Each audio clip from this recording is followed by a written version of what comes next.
Hi there, and welcome to Sister Catherine's podcast. When we're loved, we thrive. It's that simple.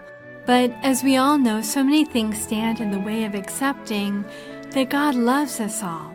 He loves us individually, separately. He loves us specially. The truth is that we can walk free. You can walk free of the wounds that are binding your heart and suffocating your relationships. You can experience that total, blessed, forgiving love of God. And I want to accompany you on that journey. So welcome. And today, we're going to be talking about stress and asking ourselves the question, can stress be a channel of God's grace? We all know, it's no secret, we live in a much too hasty age.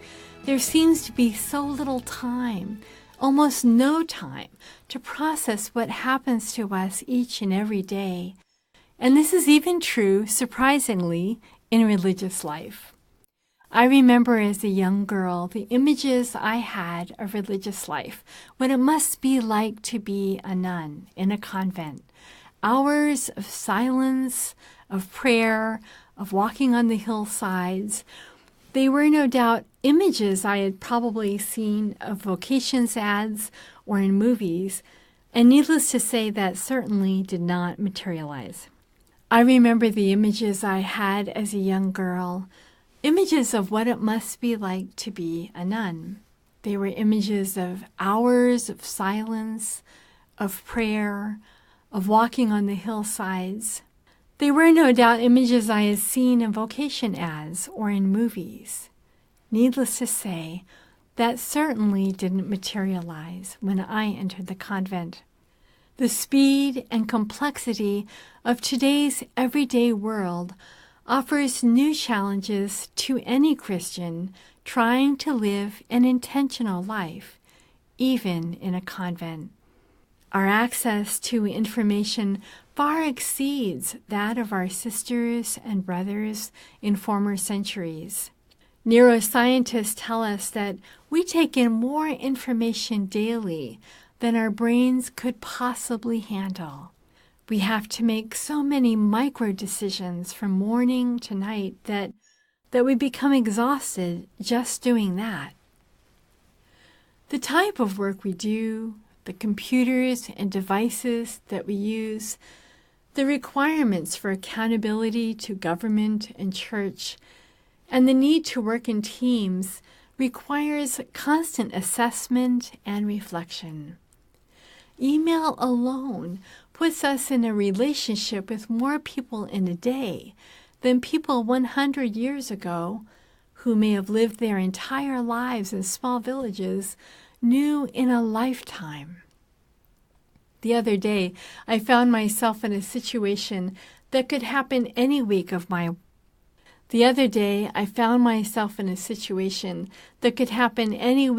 life lately. I was asked to be available to assist another department with creating a website. I could feel my frustration level rising as the first meeting wore on, and it became clear that the preliminary groundwork for this project had not been done. Every question a colleague and I asked seemed to turn up 100 unexpected issues to which no one had the answer. Mentally, I began calculating the amount of time that would be required to see this project through. While I was attempting to see the big picture, another sister was trying to nail down the details. One of the team members was trying to catch up since he had just come on board. The questions he raised caused another person to clamp down on the information in order to control the chaos. We didn't feel we had the luxury to calmly work through the issues because we were on a 6-week schedule, which was set at the signing of the contract. Sound familiar? Shortly after that meeting, I was blessed with our monthly retreat. I finally had the time to look at how I was reacting to the situation. And the key words here are I and reacting.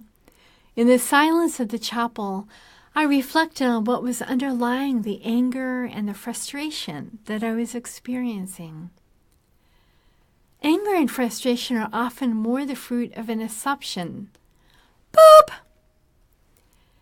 Anger and frustration are often the fruit of an assumption that is operating within us, more than being a gauge of the seriousness of the problem.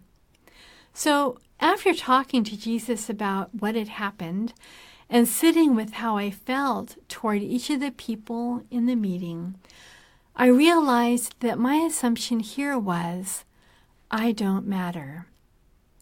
That was really the problem, not the website, not the unanswered questions, not anything else happening in the dynamics of that meeting. I was upset because I believed the sister who had started the project, whom I'll call Sister Anne, felt I didn't matter as a person. I was there to get the work done that she couldn't do, and it didn't really matter at what cost that would have to happen. When I am not at peace, I bring together in prayer the situation I am in and the presence of Jesus. Using my imagination and contemplation allows my heart to gradually receive the water of grace. So, I imagined Sister Anne standing between Jesus and me and waited for some mystery of the Lord's life to come to mind. The image of Mary holding Jesus taken down from the cross came to me. As I reflected on this sad time in Mary's life, I realized that no one had asked Mary whether she was ready for the experience of the torturous death of her son. I spent hours that day watching her, feeling for her, learning from this beloved mother. When I imagined myself kneeling beside her, she turned to me and held my face in her hands. As I felt her affection in that act, in the core of my being, I learned from her the terribly difficult shift I needed to make. A shift from being angry that I didn't matter to offering affection to Sister Anne. In the following week, I juggled my schedule to clear enough time to contribute thoughtfully.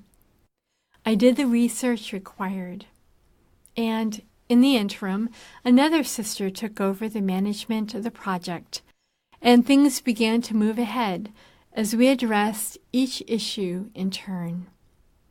Will we make it in 6 weeks? Probably not. But the difference now is that I can intentionally respond to what has become God's invitation in my life to live in love. We all face surprises, pressures, and difficult situations. The good news is that by making a few small changes to the way we work through them, we can shift from angry assumptions to intentional love. So I'd like to offer a 3-step tool that I use when I'm angry or frustrated that you may find helpful for yourself. So first step, step away, slow down. Notice what's beneath the surface. We need to give ourselves space to process our lives. I often physically remove myself from the offending situation if possible. I schedule in some, quote, retreat time, whether that's a traditional retreat for half a day or simply an hour at a coffee shop, staring out the window or doing nothing. It's really important to let the dust settle. And at the end of the time, I'll jot down some notes, sketch out a few options, and tuck them away to see if they mature. Second step, Picture the person or the situation in your mind's eye. On the other side of the person, see Jesus, so that to see him or her, you also see Jesus. And to see Jesus, you also see the person. Allow one of the mysteries of Jesus' life to become the focus of your prayer. That is, see him on the cross, or in the act of healing, of touching someone, of teaching. At his birth, see him at his resurrection. I place myself in the mystery, noticing what happens, being a part of what is going on. I allow Jesus to be part of this situation I'm in, and I observe any shift in the emotional charge that the situation has for me. In the case of the website, as we were discussing, by reflecting on Mary's sorrow as she held her son, something was aroused in me that gave me the courage to want to love. It wasn't a resolution, it was a gift, a graced shift that I gratefully received. And third, revisit that difficult situation in your mind's eye and in your heart. See in what way and how you could accommodate what is being asked of you by the situation you have brought to prayer and by Jesus, and then make a plan.